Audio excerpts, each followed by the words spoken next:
Bonjour à tous, bonjour à mes chers amis gamers. Aujourd'hui, il est temps de se bouger et de faire une pause dans sa game ranked de LoL. Maintenant, c'est l'heure de sortir et de se réveiller. Il faut aller découvrir ce qu'on a l'habitude de nommer Herbe.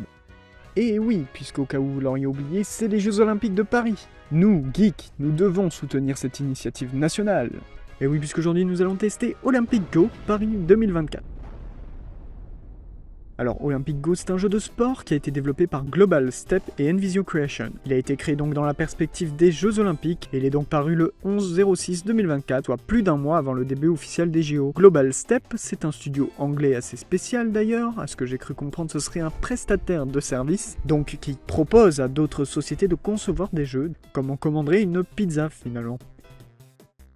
D'après eux, ils auraient travaillé sur tous ces titres, dont certains gros titres. Ici je remarque par exemple Plectel. Mais bon, comme quoi ça veut pas forcément dire qu'ils ont bon goût, non mais sérieux, qui a eu l'idée de laisser la police sans sérif? Non mais vraiment, même le site internet paraît pas super top, certaines images sont en très mauvaise qualité et l'ergonomie est vraiment pitoyable. Bref, comme précisé juste avant, Olympic Go est donc un jeu de sport qui vous laisse personnaliser un athlète qui vous ressemble. Donc là voilà, typiquement, c'est moi. Alors pour être honnête, niveau gameplay, c'est assez accessible, la natation, l'escrime, le tir. En fait, tout est simple, il suffit de ne pas avoir plus de 95 ans et vous êtes assuré de réussir tout ce que vous entreprenez. En fait, le jeu est adapté pour être aussi joué sur mobile, donc les contrôles sont assez simplifiés. À chaque fois que je gagnais, j'avais l'impression que le public invoquait un démon avec une danse satanique, mais j'avoue, ça me faisait pas mal rire. En fait, d'une manière générale, c'est les animations des personnages qui sont assez bancales et du coup ça donne des choses pas vraiment naturelles. Certaines disciplines que l'on aborde, comme le golf ou le tir à l'arc, sont assez intéressantes et plus techniques que d'autres. Elles introduisent la notion du vent et de la distance. J'ai bien aimé cette technicité qui est aussi une partie intégrante des jeux concernés. Ce que l'on a souvent tendance à mettre de côté dans notre esprit lorsqu'on les regarde à la télé. Malgré tout ça, l'objectif réel finalement de ce jeu révèle des convictions plus malicieuses. Jetons à dépenser, amélioration de personnages ou énergie, tant d'éléments qui font penser à un jeu gacha.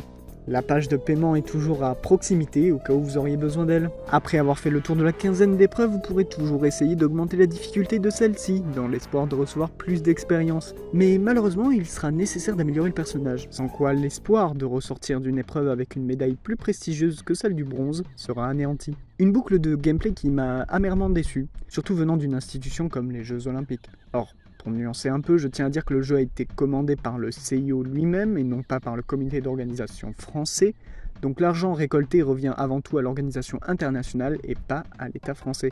Sinon les épreuves en soi sont assez faciles à terminer, pas très longues, enfin sauf pour la natation. Oh c'est super long la natation. Il vous faudra bien 1h30 pour faire le tour de toutes les disciplines. Le jeu est assez complet pour être honnête. Le jeu nous propose également un petit aspect gestion dans lequel vous pourrez apporter des bâtiments supplémentaires aux stades et aux zones d'exercice olympiques. Un aspect assez mineur que l'on a vite tendance à oublier. Donc voilà, petit jeu pas super honnête et assez moyen dans l'ensemble. Mis à part les férus de compétitivité se battant pour être premier au classement, je ne pense pas que grand monde soit captivé par plus de 3 heures par ce jeu. On notera tout de même en point positif un certain réalisme technique dans le tir et le golf, un jeu assez complet avec une quinzaine de disciplines, des athlètes personnalisables, et on pourra aussi malheureusement mettre en avant certains aspects plus négatifs, comme par exemple une stratégie financière inattendue et digne des studios les plus avides, des animations de personnages assez bancales et un gameplay assez vide. Je n'ai pas encore été testé par la presse, mais honnêtement je ne lui mets pas plus que 11/10. S'il fallait le qualifier, je le comparerais à un escargot sur un tapis roulant.